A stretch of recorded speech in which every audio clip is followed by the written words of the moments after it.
I had put together this amazing cruise as a surprise for my kids, something truly special. But just days before we were supposed to leave, my stepmother pulled a stunt I never saw coming. She took my kids off the trip and swapped in my sister's children instead, claiming they needed it more. What I did next left everyone stunned. I used to think that family was supposed to mean having each other's backs. That even if they took you for granted or threw jabs your way, you put up with it, because being part of a family meant something. But eventually, I realized that sometimes, family just means the people who know you'll always cave. As I dried my hands on a dish towel, I glanced at the clock. 6:47 p.m. Any minute now, my dad and stepmother would show up, uninvited, like always.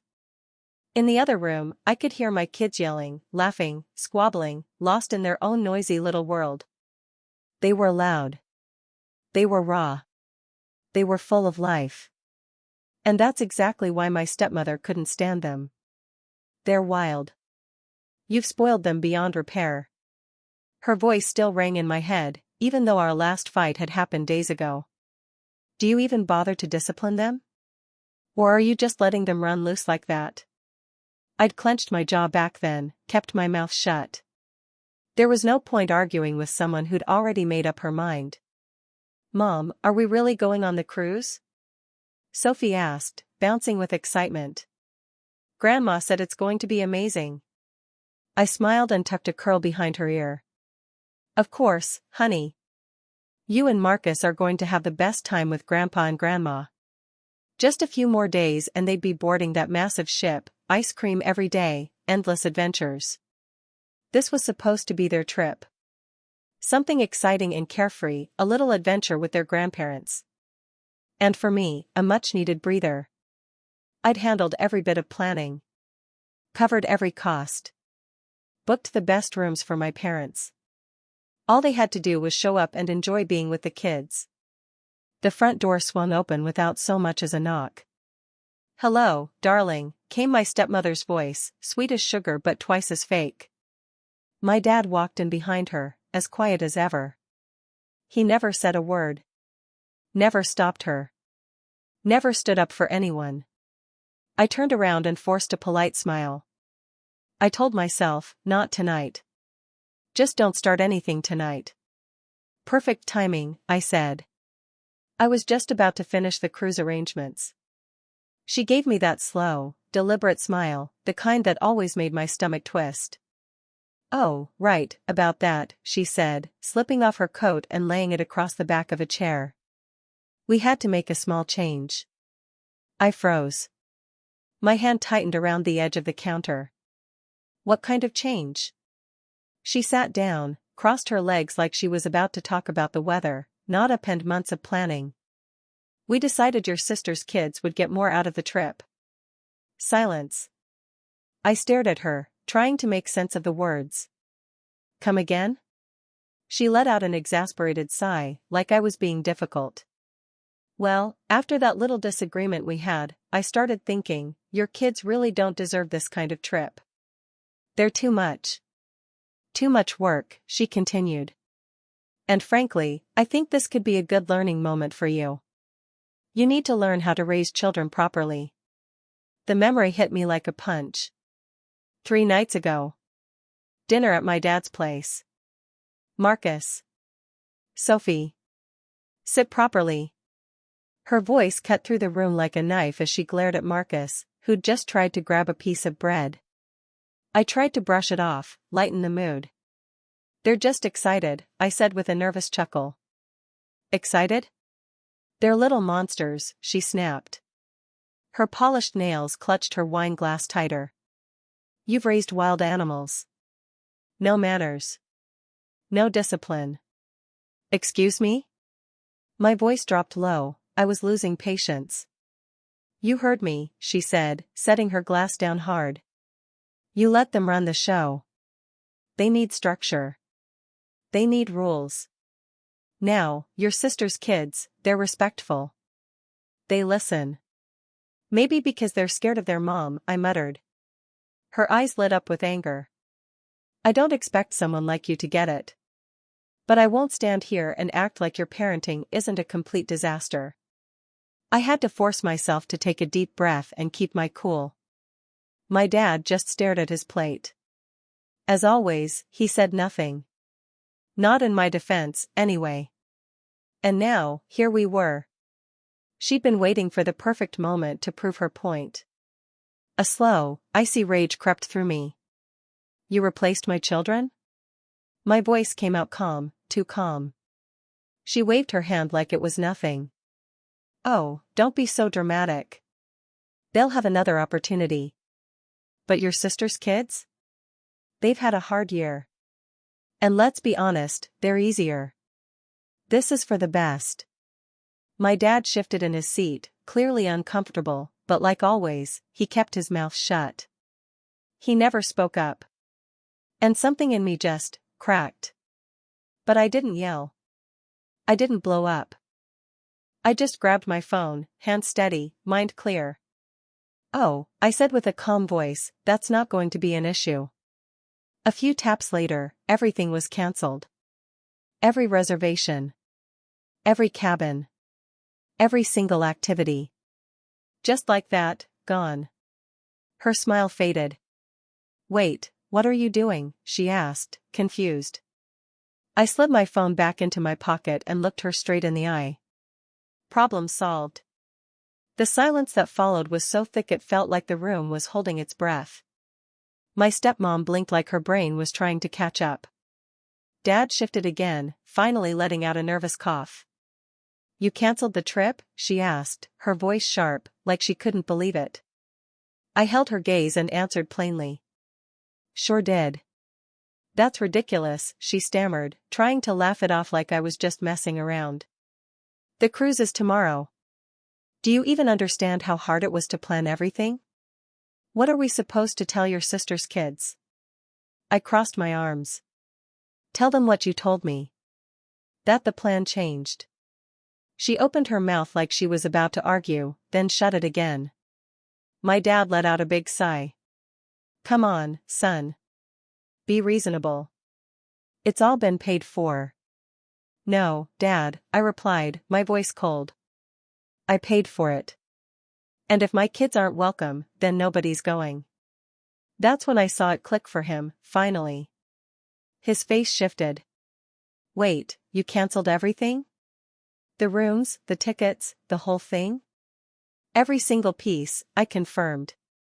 I watched as the color drained from my stepmom's face. This is childish. Is it? I tilted my head. Funny, because I seem to recall you changing plans without running anything by me. You decided my kids weren't good enough to come along. So now nobody's going. She jumped out of her seat, her face tight with anger. You had no right to do this. To treat my grandkids like they don't matter just because you're bitter. You think you can teach me a lesson? I said, keeping my voice calm. Well, here's one for you. You don't get to control how I use my money or who I choose to include. Her chest was rising and falling fast. She turned to Dad, expecting him to back her up like he always did.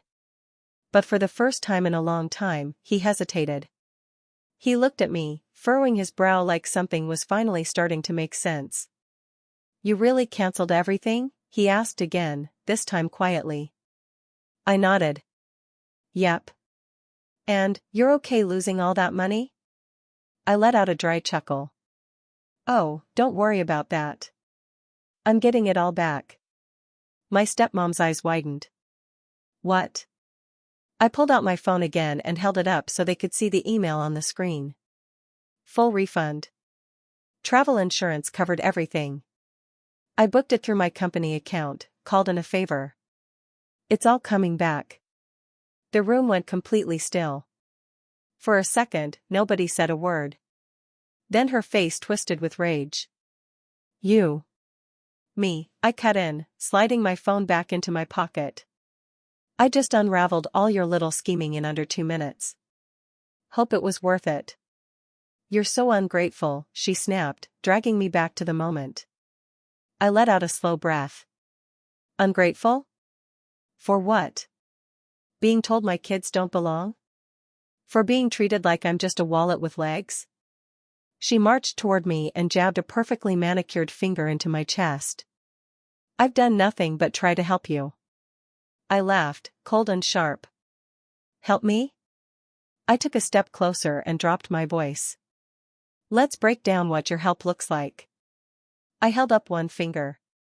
You've taken money from me for so-called emergencies while my own kids went without.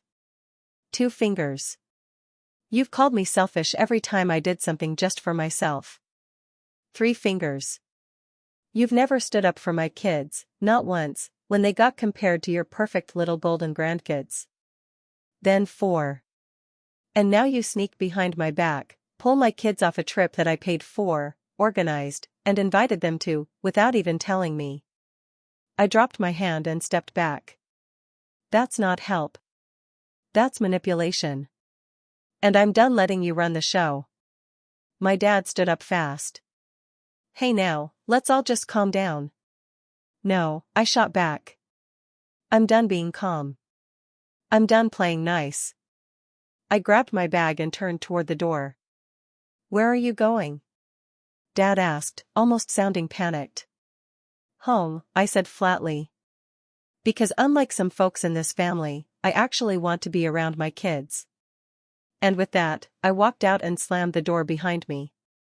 And for the first time in my whole life, I didn't feel even a hint of guilt walking away from them. The second I stepped out of my dad's house, my phone lit up like a Christmas tree. I wasn't surprised. My stepmom's not exactly known for taking embarrassment gracefully. I unlocked my phone while heading to my car, thumbing through the wave of alerts. Missed calls. 3 from Dad. Then 5 from her. And of course, there were the texts. Stepmom, you're being ridiculous. Call me back right now so we can fix this mess. Stepmom, you will apologize for your behavior. I don't care how mad you are. You are not ruining this trip for your father. Dad, sweetheart, can we talk? I actually laughed out loud. Now he wanted to talk? I slid into the driver's seat, shut the door, and hit the lock button. My hands were still shaking, not from nerves, but from the rush of finally standing up for myself. I rested my palms on the steering wheel and drew in a deep breath, steadying myself. Just as I was about to put the phone down, another notification popped up. Incoming call, my sister. Oh, great. I let out a sharp breath and hit decline without a second thought. 15 minutes later, she showed up at my place. I had barely stepped inside when I heard it, bang bang bang. Not a gentle knock, but an aggressive, pounding, angry knock that said she wasn't planning on leaving anytime soon. I closed my eyes. Part of me already regretted opening that door. But if I didn't, she'd probably keep pounding until one of my neighbors called the cops. So, I opened it with a sigh. And there she was. Ember. The golden child. Miss Perfect. Always right, never wrong. Her blonde hair was pulled back in a tight bun, makeup still flawless even though it was late, and she was wrapped up in one of those designer coats that basically screams, "I'm better than you." Are you serious right now? She snapped before I could even say hi. Nice to see you too, Ember, I said flatly, folding my arms. She barged in without waiting for an invitation, her heels clicking across my hardwood like they owned the place. What the hell were you thinking? She demanded, turning on me in the middle of my living room. Thinking about what? I said, playing dumb. Her face flushed. Canceling the trip. I leaned against the doorframe, calm as ever. You mean my trip? The one I paid for? Oh, don't start with that, she groaned. Mom said you overreacted. You know how she is, she didn't mean anything by it. I let out a laugh. A real one. Ember's lips tightened. What's so funny? You.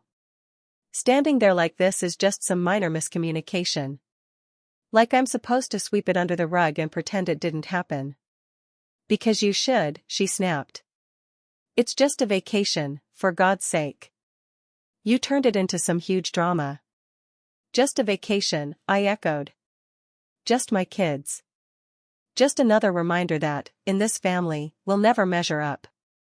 She rolled her eyes. Here we go. The victim monologue.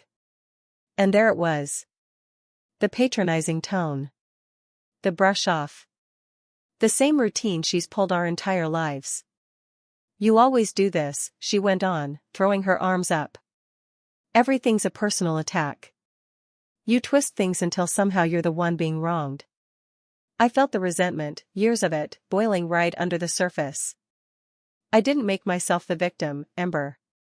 Mom did that when she decided my kids weren't worth bringing on a trip I paid for.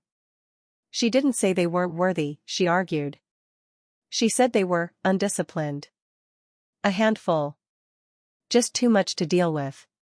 She paused there, just for a beat. Like even she realized how bad that sounded. She didn't mean it that way, she added, almost under her breath. Oh, she absolutely meant it, I replied, calm but firm. And you know it.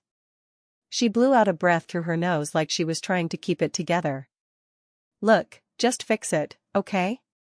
Rebook everything. Let the kids come this time.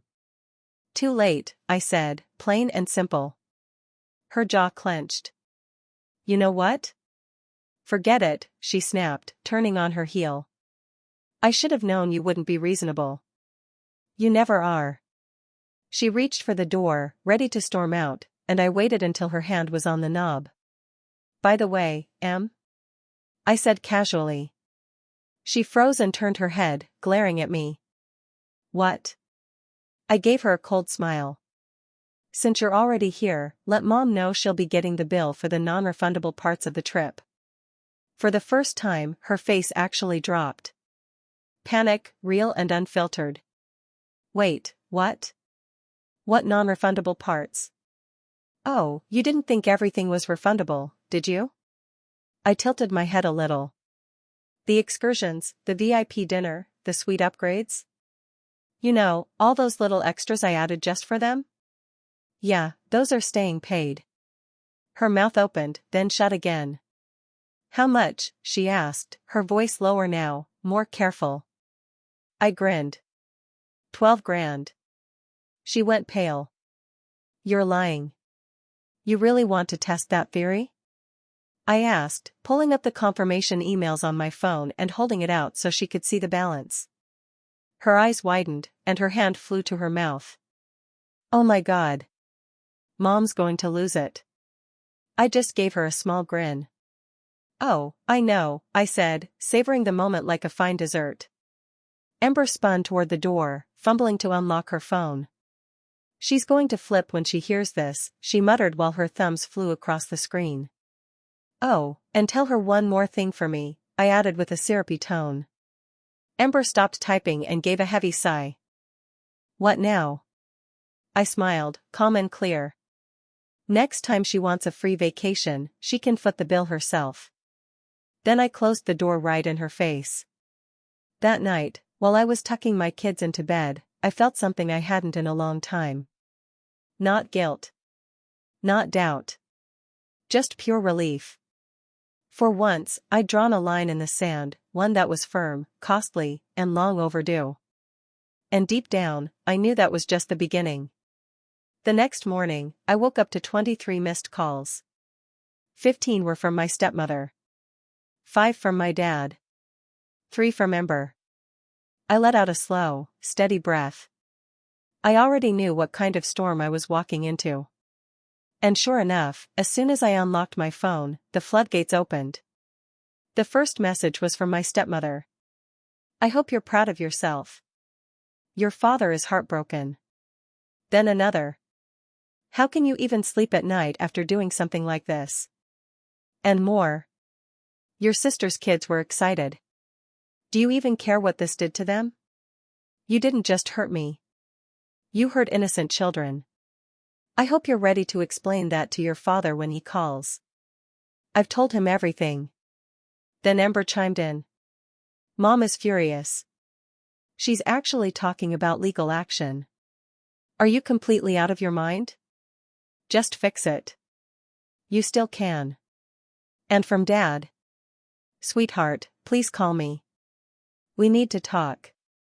I rubbed my temple. It wasn't even 7 in the morning, and I already felt like I'd run a marathon. Then, just as I was about to toss my phone aside, another notification popped up.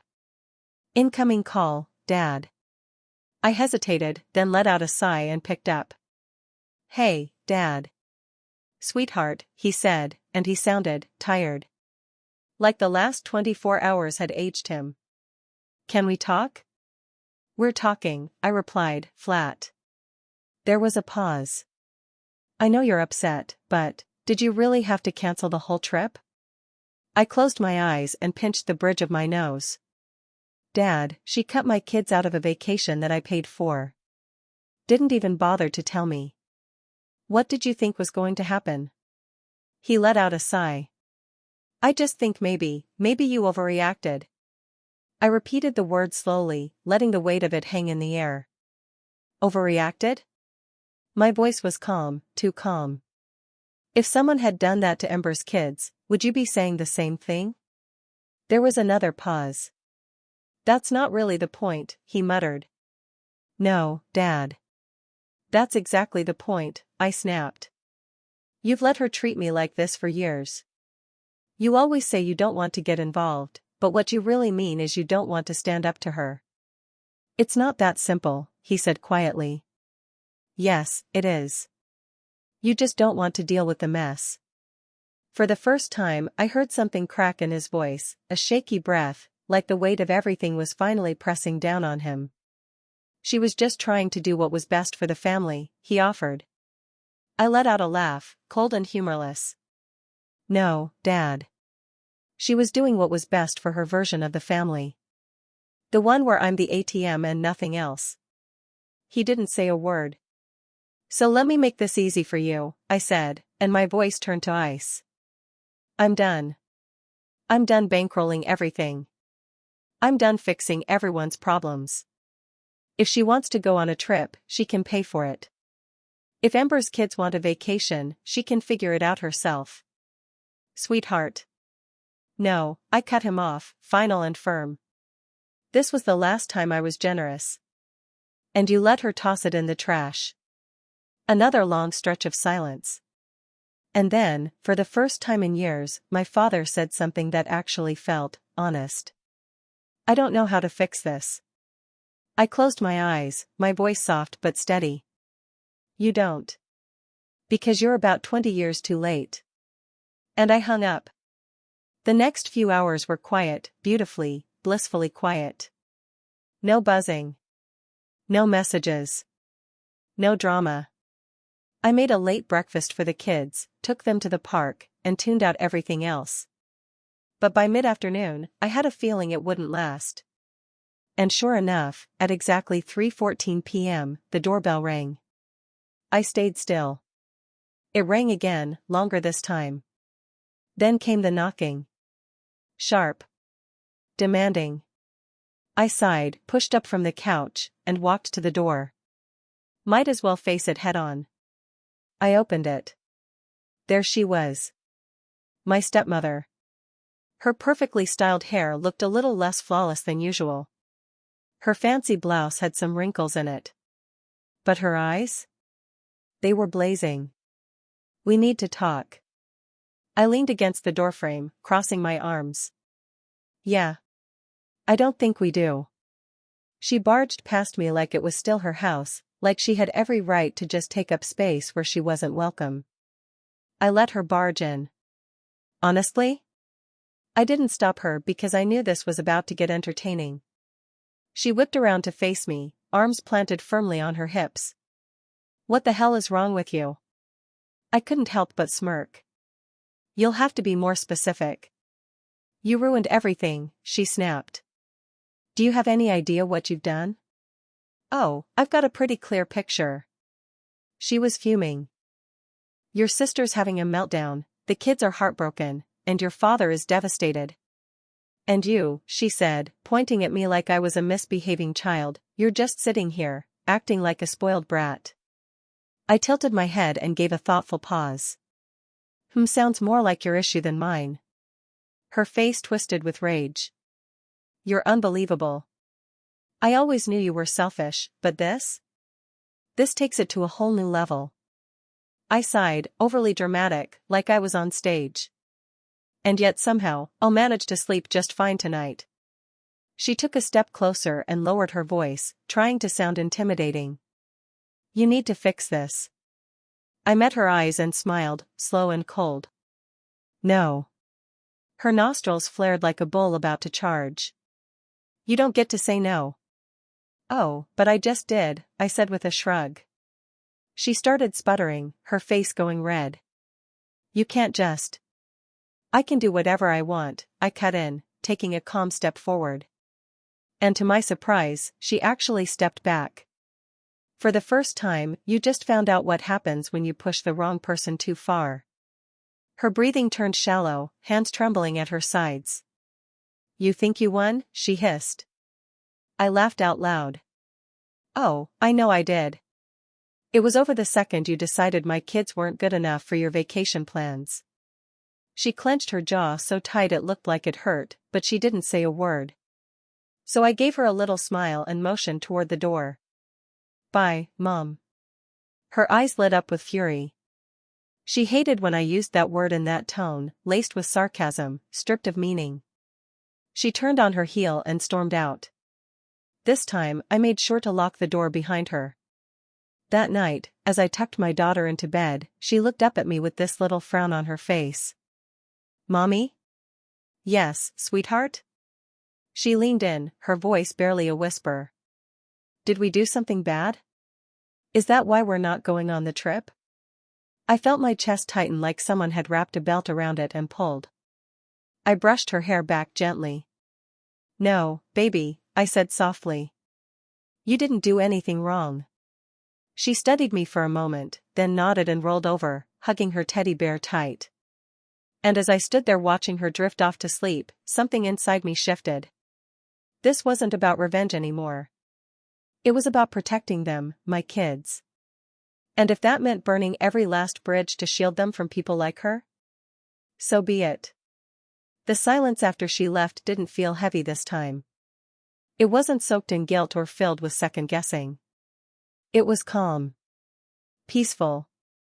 Because for the first time in my life, I'd said no, and I meant it. Later, I sat in the living room, just staring at my phone, waiting for the inevitable fallout. Didn't take long. Less than an hour later, it buzzed. Incoming call, Dad. I let out a slow breath, debating whether to send it to voicemail. Before I could decide, another popped up. Incoming call, Stepmother. Then another. Incoming call, Ember. I rolled my eyes. They were scrambling now. And desperate people? They make mistakes. I let all three go to voicemail. But of course, Ember wasn't done. A new message appeared. Ember, pick up the phone.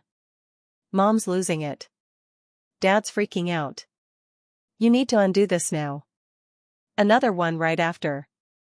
Ember, she's talking about getting lawyers involved. I actually smiled.